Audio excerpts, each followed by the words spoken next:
So we lived in our RV while we were building our Barndo. And if you're thinking about living in an RV stationary, there's a few things that I think you really need to consider first, because it's a lot different than normal RV living. I'm going to tell you about this. When we bought our land, we had been living in our RV, and the year before we had actually been traveling in our RV all around Idaho to find the land that we really wanted, in the place that we wanted. We wanted to get a feel for everything. So traveling gave us a really good feel for how each area was. There was a few areas that we really liked, and ultimately we found kind of what everything was like by living in those areas. So I can't recommend that enough. My dog needs to go inside. Come on, man. So since traveling and being stationary, I think it's completely night and day difference. I think the main reason is because when you're traveling, there's always something new to go see and do. And when you're stuck somewhere and your RV is winterized, or you're in location like we were, we couldn't go out easily. And so, especially with our steep driveway, we had to wait for conditions so that we can pull the RV out. We still haven't actually, since moving on, we haven't moved our RV, which is pretty sad to me because I really liked traveling and it was extremely fun. But I think, I'll tell you, initially there were some things that I don't think I loved about it. I think if you have the right expectations going into it, it will make it be a lot easier. I'm going to tell you some of the things. I think there's probably 5 things that are definitely different that you're going to have to overcome. And if you're thinking about building on land and living there at the same time, I think that you're going to really want to watch this video. So there's a bunch of benefits to living in your RV when you're on your land. Number 1, all you need is water, power, and septic. And those are pretty easy to get set up. And you're going to need that for your house anyways, or sewer.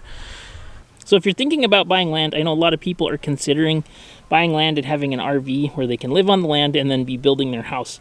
If you're doing a DIY build like we are, it's extremely beneficial to be close, because when we were doing, for example, our road work, our septic, our water, and our power, we were about an hour away round trip that we'd have to drive here and then back, and managing a job.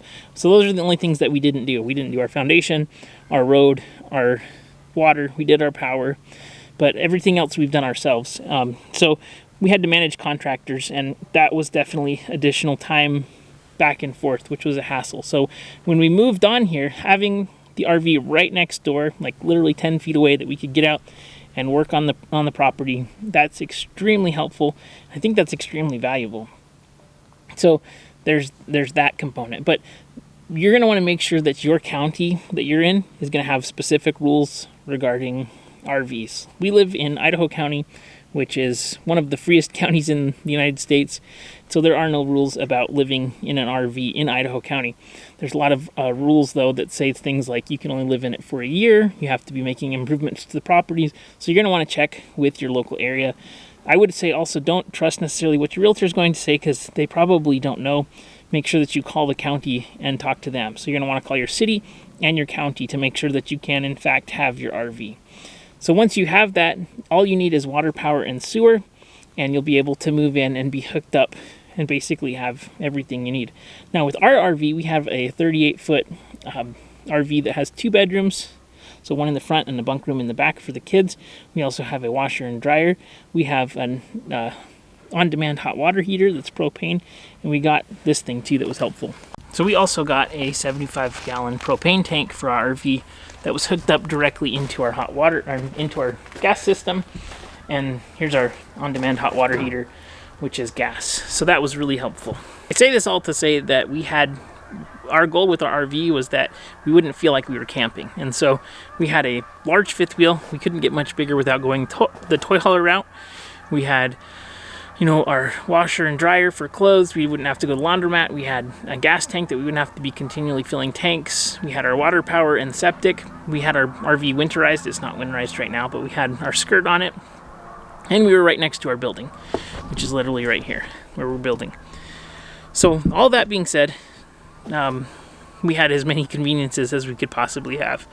The difference between, in my opinion, being stationary and being moving in full-time RV travel is that with that, there's always something new to do and see. You're spending most of your time outside.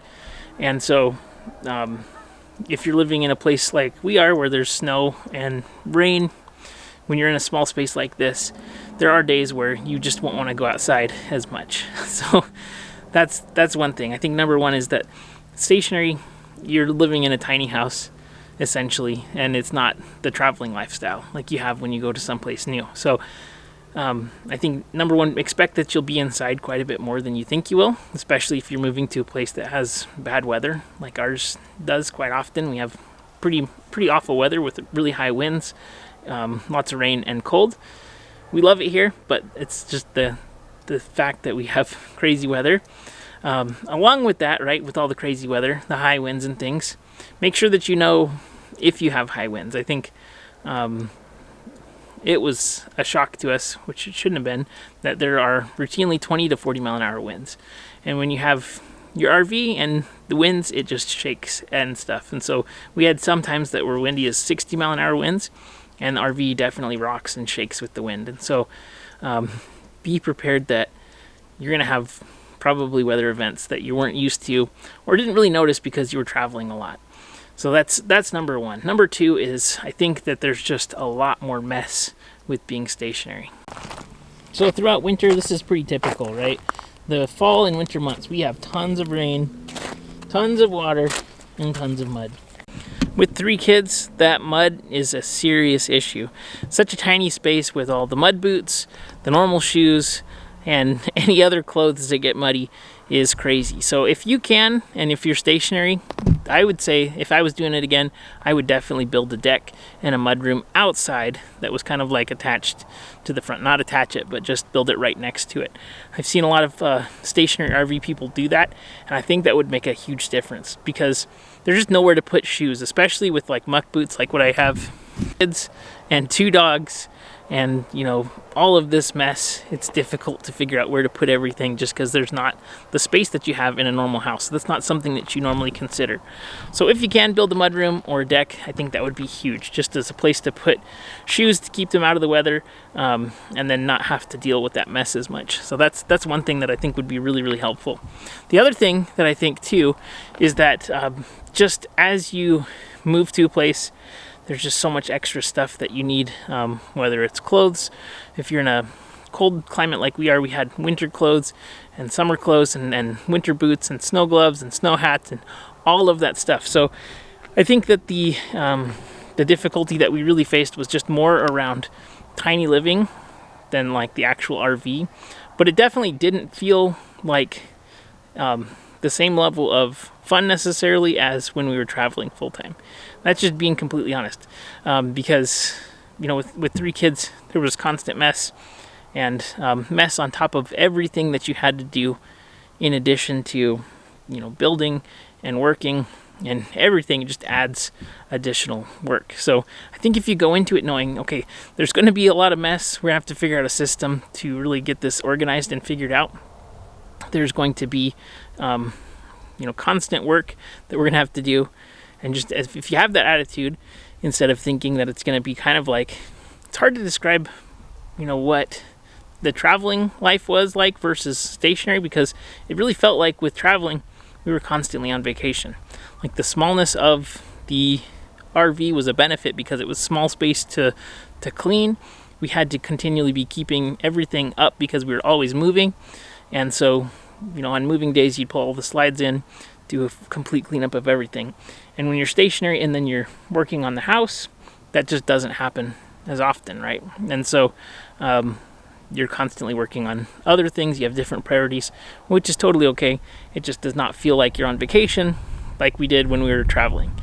And so that's one thing that I think is kind of important to consider. I think that the benefits of being so close to the property, like even if I could have said, okay, let's get a house to rent, we'll live in that house as we build, I think that this was 100% a better option for us because costs were lower.